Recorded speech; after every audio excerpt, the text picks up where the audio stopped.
The wind was sharp that morning, the kind that scraped at skin and memory alike.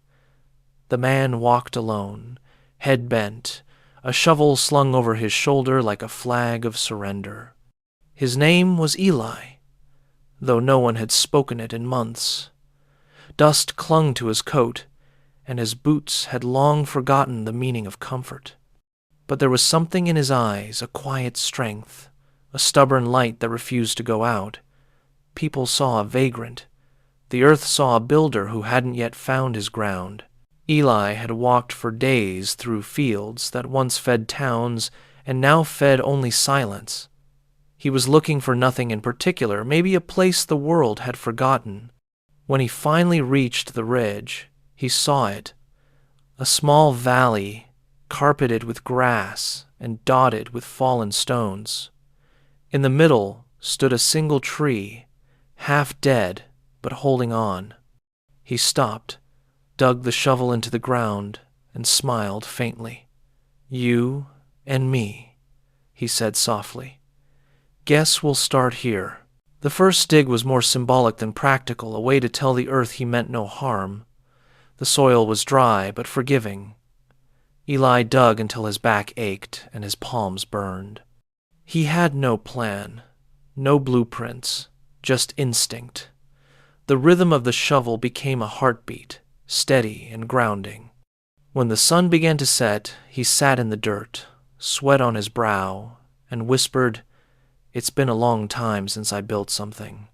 The wind answered with a sigh through the grass, as if saying, "Welcome back." That night, he made a small fire from dead branches and boiled rainwater in an old tin can. He had one blanket, patched so many times it was more thread than cloth. The stars stretched across the sky, cold, endless, uncaring. Yet, for the first time in years, Eli didn't feel invisible. The ground beneath him wasn't a stranger, it was listening.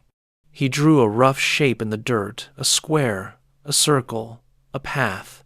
"A place to live," he murmured, "a place to rest."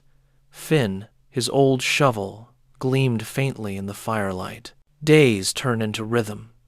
He cleared weeds, pulled roots, stacked stones into low walls. Every strike of the shovel felt like prayer, not for forgiveness, but for purpose. A storm came one evening, tearing across the hills. Eli worked through it, building trenches so the water would flow away.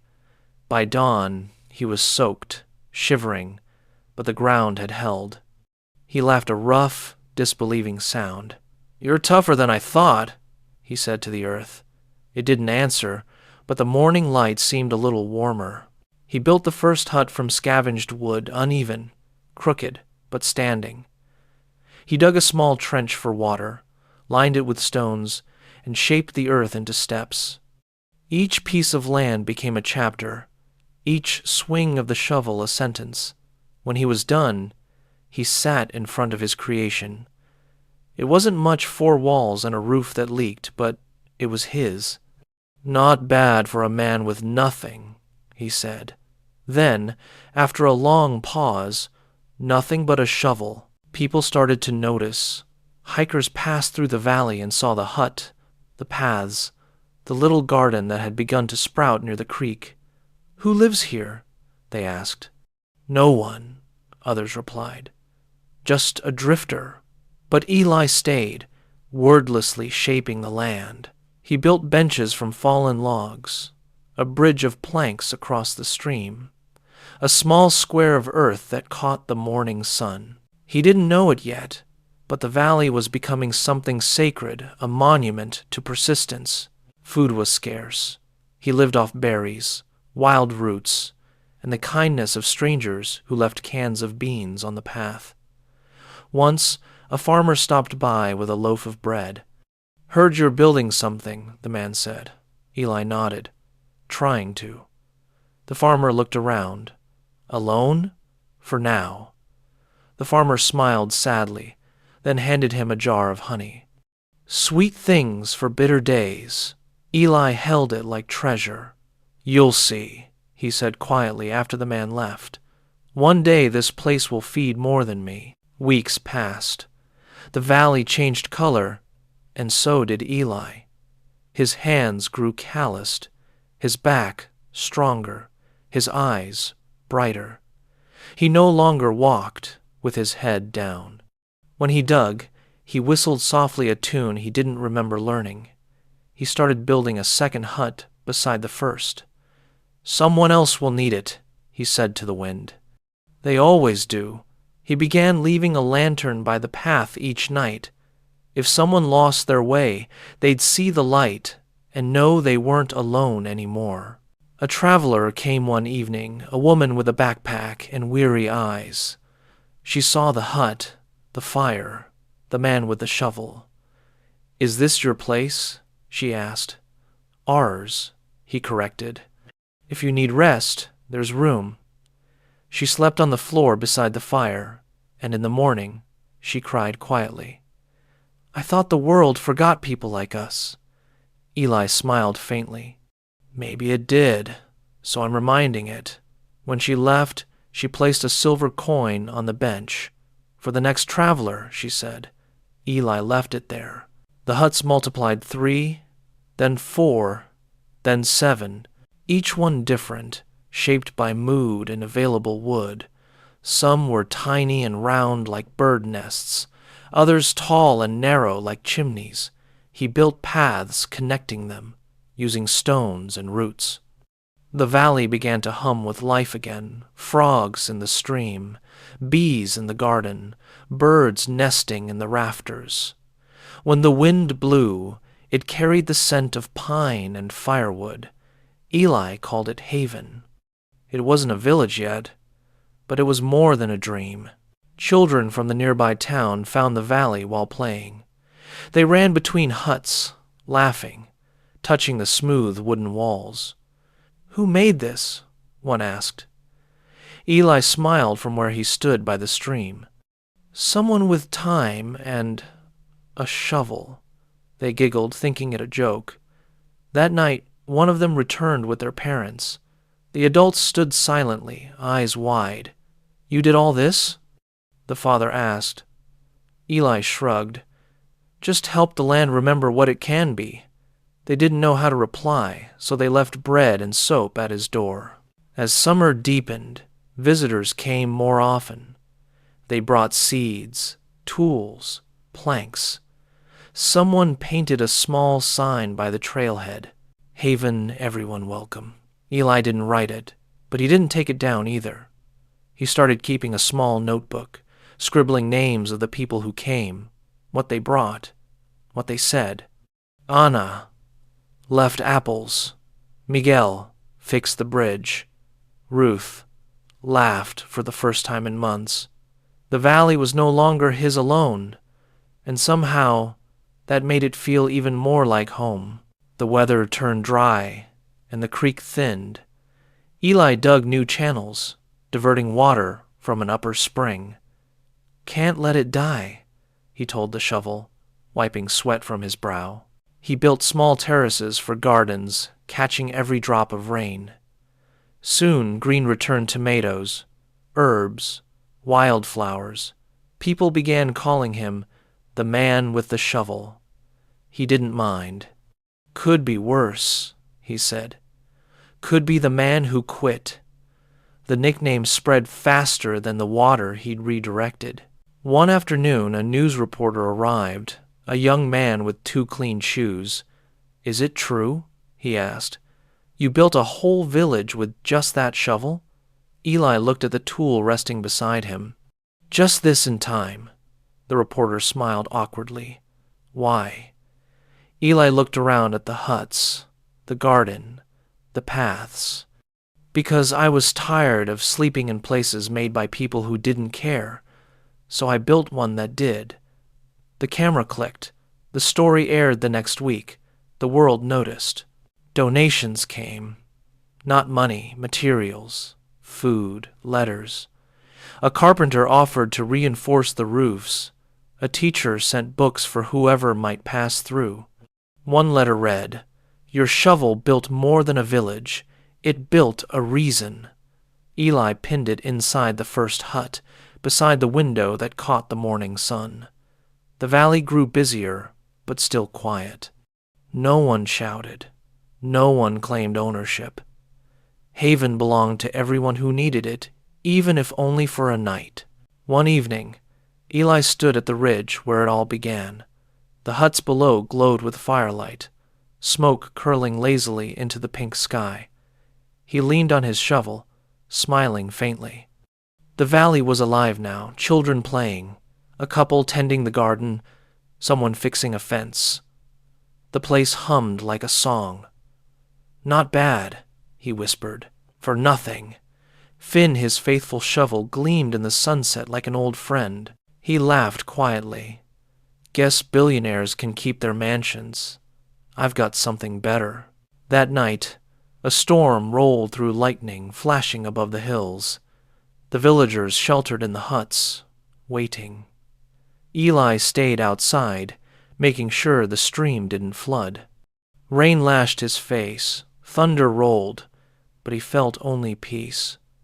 He'd built something that could withstand storms, not just of weather, but of life. When dawn came, the hut stood unharmed.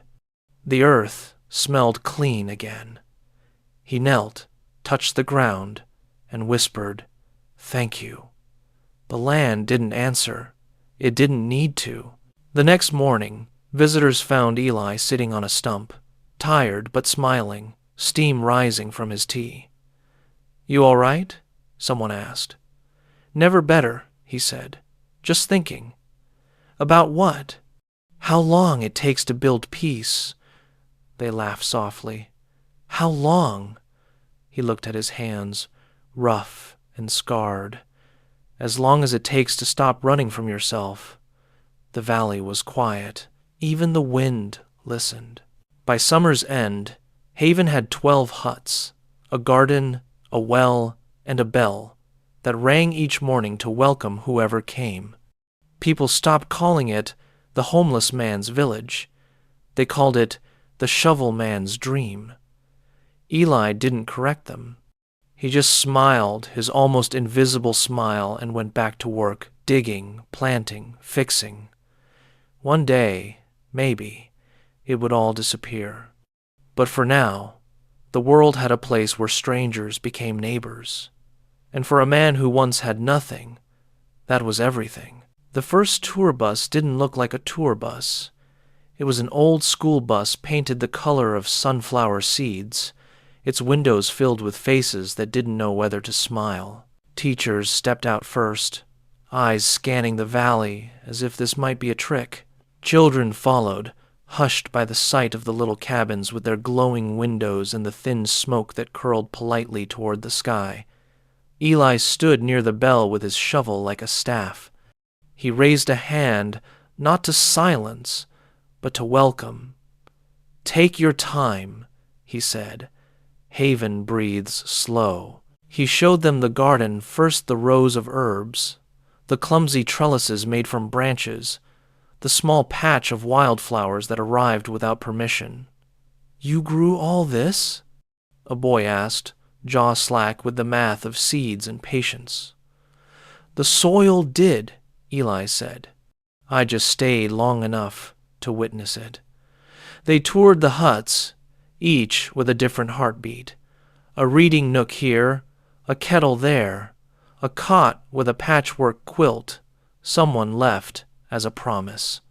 The children touched the walls with their fingertips, like travelers meeting a language that didn't require words.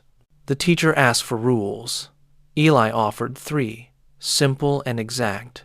Shoes off inside. Voices no louder than the stove. Leave something kind behind, even if it's only a thought. The class sat in a circle while he told the story of the first trench, the first roof that leaked, the first stranger who slept and rose without fear.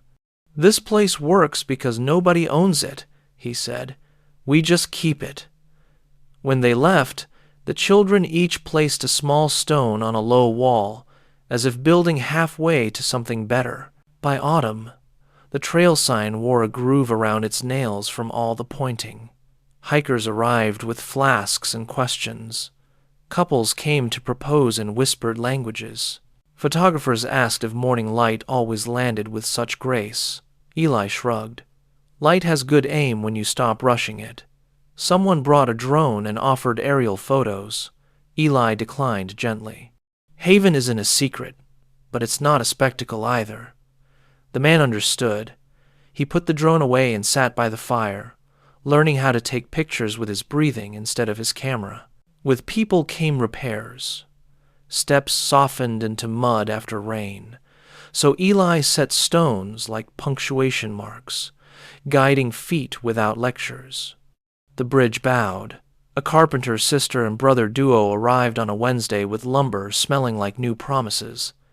Payment? They asked. Eli pointed at a shelf where letters lived. Write what this place fixed in you, he said. They wrote. We remembered how to work without arguing. The bridge stiffened under their hands, and the river said thank you in fluent gleam. Then came the article that traveled farther than footsteps. A city magazine ran a piece titled, The Village a Shovel Built. It had no pity in it, just astonished respect. They quoted Eli once. I built this because I was tired of sleeping in places made by people who didn't care. And then they let the photographs do the speaking. Huts lit like lanterns, children barefoot and careful. A man whose smile was almost not there and therefore entirely believable. Comments bled into donations, and donations tried to become ownership. Eli learned to say no without apology. The county showed up with clipboards and flashlights, polite as long as the laws agreed. Attendance is rising, said a woman with tired eyes. We have to talk about safety. Eli nodded. We already do, he said, walking her through the fire buckets, the posted evacuation sign that pointed to clearings known to every squirrel, the way each hut kept a first aid kit packed with tenderness. The ranger who'd once arrived wary now arrived like family. He keeps it cleaner than most kitchens, he told the officials. They looked at his notes and found themselves sighing toward yes. Not everyone came to kneel. 2 men in crisp jackets visited one afternoon, shoes that had never met mud. This could be monetized, one said, letting the word unwrap like a gift nobody asked for. Curated experiences. Premium retreats. Investors would. Eli pointed to the bell. Haven rings free, he said. If you need a price tag to find peace, you won't find it here. The men laughed without humor. You'll change your mind. Eli looked at his shovel, leaned it gently against the door, and opened his hands. All I carry is this. If it's not enough, the world's too heavy. The first real test of Haven's spirit came on a wind that smelled like sirens. A wildfire bloomed on a ridge 2 valleys over, flaring orange against a sky that had forgotten rain. Visitors arrived with the urgency of insects before a storm. Are you closing? A woman asked, eyes bright with a fear she didn't want her children to inherit. Eli looked at the map he'd carved into the table, the escape routes that had lived in his head since the first spark of belonging. We're opening wider, he said. If you have nowhere safe, Haven makes room. They became a relay. The bell rang, and hands moved. Water jugs filled, wool blankets laid out. Stew stirred until it smelled like a childhood that didn't sting. The ranger arrived with updates.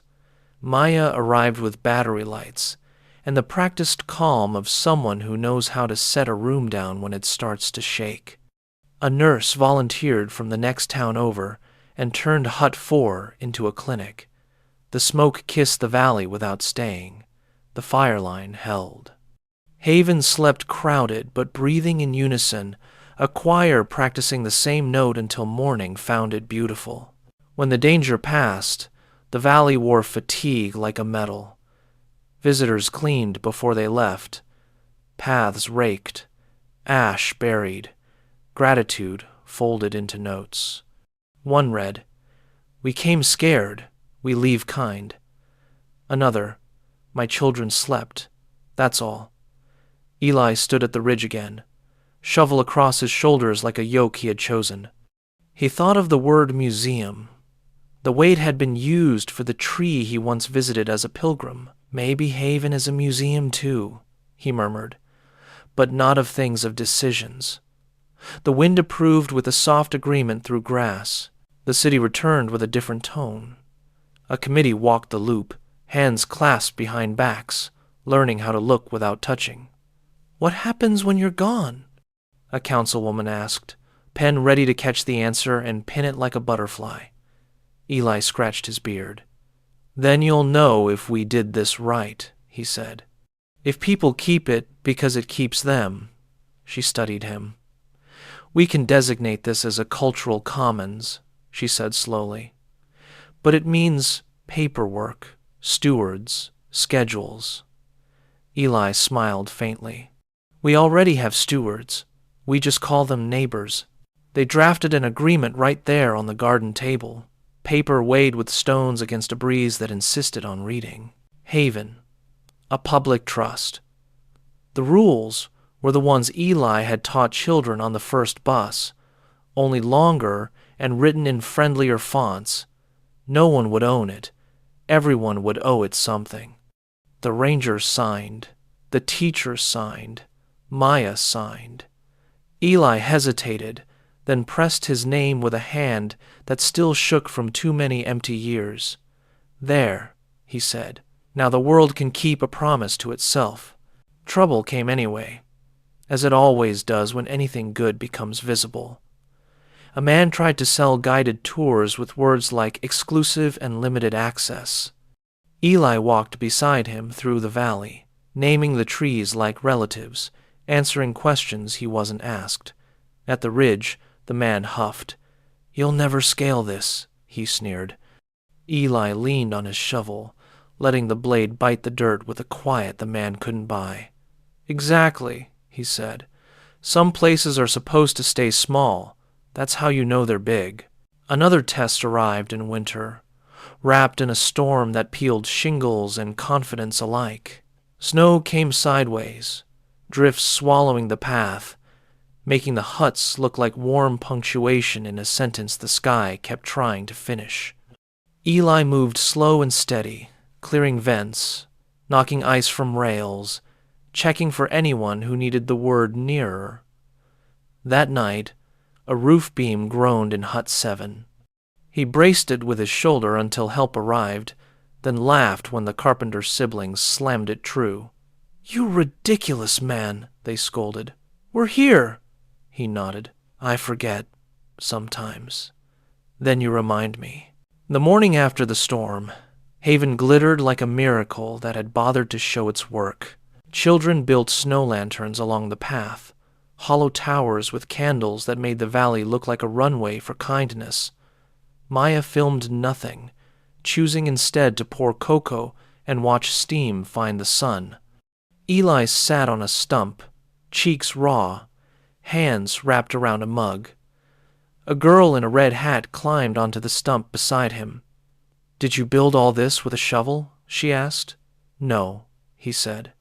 "I built the first, yes.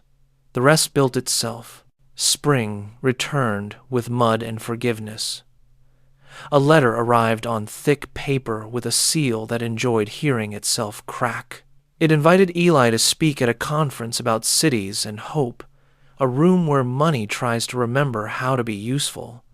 He went with Maya, wearing the same jacket he'd patched 3 times because abandonment leaves tiny drafts. On stage, he told them about trenches for rain, paths for tired feet, and stoves that make strangers edit their anger. The shovel didn't build Haven, he said. Time did. And hands that arrived empty, but left busy. Questions came like hail. How do you measure success? With laughter. Who maintains governance? Whoever shows up. What about liability? We practiced being gentle. The room shifted between skepticism and hunger. Afterward, a billionaire with a watch that kept different time offered funding that smelled like naming rights. Eli shook his head. If your money needs its name louder than our rules, it won't fit here. The man blinked, unused to doors that didn't swing when he pushed. Maya smiled all the way back to the valley. Eli aged, as honest things do. His smile stayed small, his eyes stayed kind, but his steps kept count now. Volunteers insisted on taking the heavier chores. He learned a new job, sitting on the bench by the bell, telling the story less with words and more with presence. A boy asked if the shovel was magic. Eli handed it over. "Only if you use it," he said. The boy pressed the blade into earth, surprised at how the ground made room. "It's listening," Eli said. "It always was. We were the ones talking too loud." One evening, at the hour when everything looks forgiven, Eli climbed the ridge and watched Haven glow. 12 huts, then 14, a garden humming with bees that thought work was worship. The bell, still shy, still brave. He lifted the shovel and rested it across his shoulders, the metal cool and exact. "Tomorrow," he told the valley, "we'll begin the museum. Not of artifacts of ways." He pictured plaques that didn't praise names, but verbs. Welcome, mend, listen, share, rest. He smiled his almost invisible smile. The world had found Haven. Now Haven would teach the world how to stay. The idea began as a whisper. Maya had been sorting through notes and letters left behind by visitors when she looked up and said, "Eli, these aren't thank yous. They're instructions for living." He looked at the stack, dozens of folded scraps, drawings, and confessions. "I learned to breathe here. I forgave someone today. I'll plant something when I get home." She smiled. "You said this was a museum of ways. Maybe it's time to make that real." Eli rubbed his beard. "Museums need walls." She shook her head. "Not this one." So they began, again not building, but arranging. Eli mapped the valley like a heart, marking places where something had been given. The first hut for rest, the bridge for teamwork, the garden for growth, the bell for return. Each became an exhibit without glass. Wooden signs sprouted beside them, carved with a single word: share, build, listen, forgive, rest. Visitors followed the loop, not to stare but to remember. "Every act is art," Eli said, planting the last sign. "We just forgot how to hang it on walls." Words spread quietly at first, then louder, as words tend to do when they smell purpose. People arrived not to stay overnight but to learn. Teachers brought classes. Artists came with sketchbooks. Retired carpenters offered to teach simple joinery. A woman who had once been homeless herself ran a workshop called How to Keep Going. The forest turned into a classroom where humility was the only entrance fee. The shovel, now polished by years of use, hung near the bell, not behind rope, but waiting for the next hand brave enough to dig. The council visited again, cameras in tow this time. "It's extraordinary," said the chairwoman, brushing her fingers over a sign that read, "Help without asking why." "We'd like to sponsor programs here, schools, volunteers, maybe a yearly festival." Eli smiled politely. "Festivals are loud," he said. "Hope doesn't shout." The woman nodded slowly. "Then we'll make it quiet." And they did. Each spring, people came with seeds and tools, not music or stages. It was less a festival than a season of mending. The air smelled of bread and sawdust and gentle pride. Eli's strength began to thin, like the last page of a well-loved book. He tired faster. His hands shook when he poured tea. Still, he worked slower, steadier, with more looking than doing. "You should rest," Maya said. He grinned. "That's the last thing I'm building."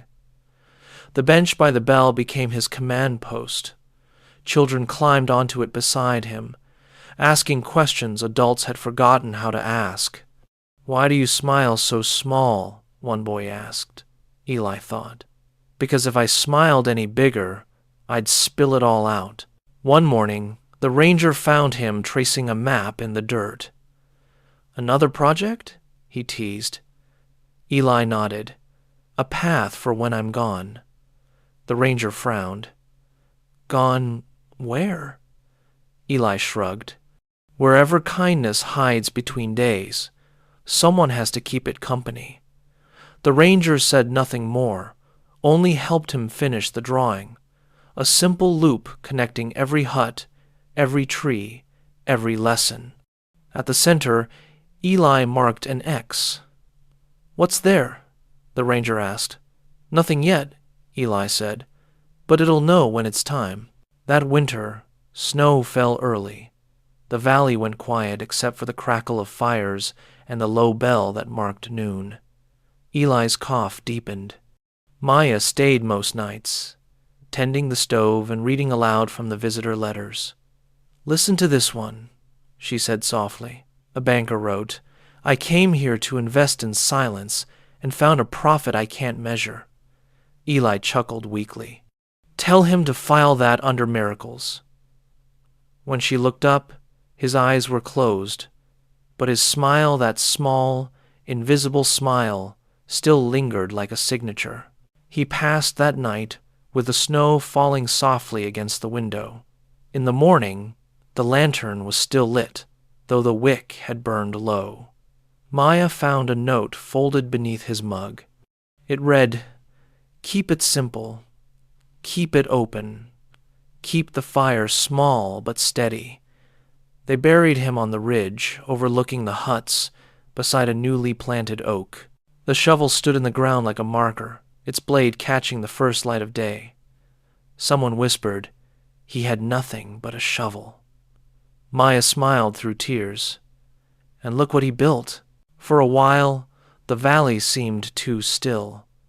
The huts waited. The path gathered leaves. But grief, like weather, eventually breaks. People came quietly, leaving flowers, new tools, poems. Someone painted the bell silver. Children tied ribbons to the shovel's handle. The wind moved through them all, humming a tune that sounded almost like his laughter. Maya gathered the letters and placed them inside the first hut. On the door, she hung a wooden plaque that read, "The Museum of Ways, founded by hands, kept by hearts."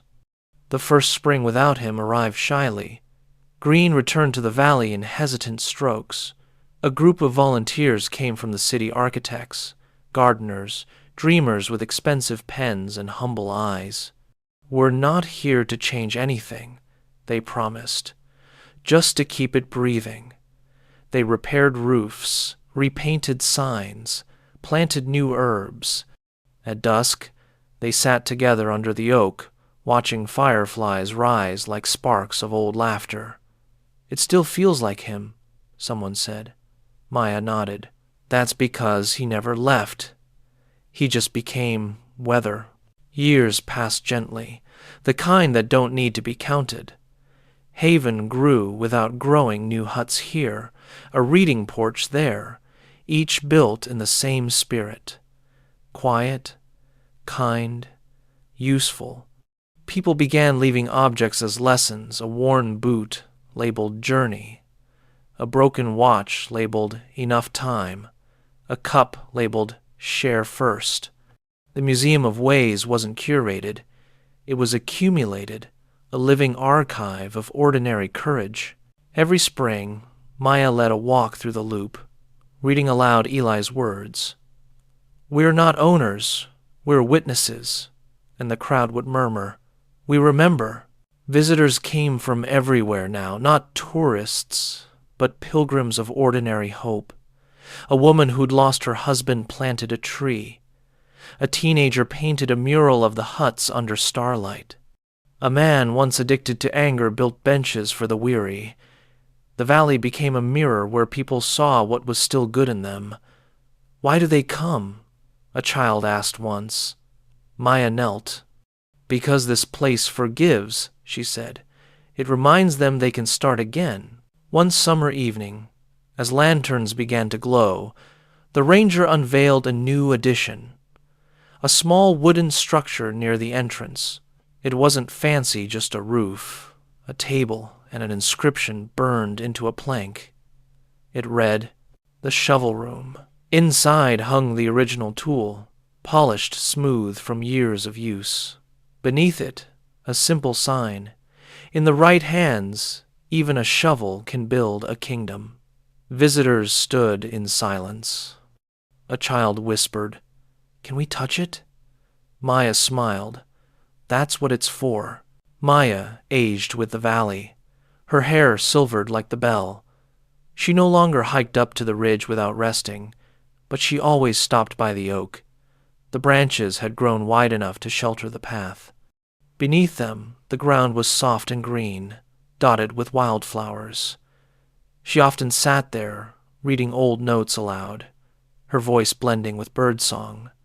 "He would have liked this," she'd say. And somewhere, the wind would shift just enough to agree. On the 10th anniversary of his passing, hundreds came. The air shimmered with candles, laughter, and quiet tears. The ranger rang the bell 13 times, one for each hut, one for the valley itself. Then Maya spoke. "He taught us that hope isn't found. It's built one small, stubborn act at a time." She gestured to the crowd. "And now it's yours to keep building." They raised their lanterns, and the forest looked like it was full of stars that had decided to come home. After the ceremony, a young woman approached Maya. "I was here once as a child," she said.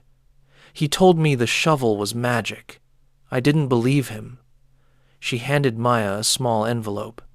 Inside was a photograph of a new settlement, small homes for people with nowhere else to go, built by volunteers. "We used his blueprints," she said. "His story built this." Maya smiled, eyes wet. Then the magic worked. As the years rolled on, the Museum of Ways became more than a place, it became a movement. Cities created their own havens, gardens on rooftops, shelters that felt like homes, communities that fixed themselves instead of waiting to be saved. Every one of them had a sign somewhere that said, "Leave something kind behind." And in each, somewhere near the door, hung a small shovel, not as a relic, but as a reminder. Decades later, a new ranger guided children through the original haven. The oak towered now, its roots wrapping around the path like protective arms. "Who built all this?" a boy asked. The ranger smiled. "A man who had nothing but a shovel and a reason." The boy frowned. "Can one person really make all this?" "He didn't make it," the ranger said. "He started it. The rest of us are still building." That night, as the valley settled into its usual hush, a breeze moved through the leaves, gentle as a hand on a shoulder. The bell rang once, though no one touched it. Lanterns flickered. Somewhere in the distance, a fox barked twice the sound, echoing like laughter. The shovel caught the moonlight, its blade still shining. If you listened close enough, the forest seemed to hum a familiar tune, the rhythm of a man digging, the heartbeat of a world remembering how to care. And so Haven remained not a village, not a monument, but a living promise. The huts stood warm, the paths clean, the fire small and steady. Strangers still arrived with tired eyes and left with softer hearts. Billionaires came, too, sometimes not to buy, but to sit. They said it reminded them of something they'd lost and couldn't name. The oak whispered above them, "It's called enough." And if you looked closely, Through the glow of lantern light, you might still see him, the man with the shovel, smiling his almost invisible smile, proud of what the world finally learned to build.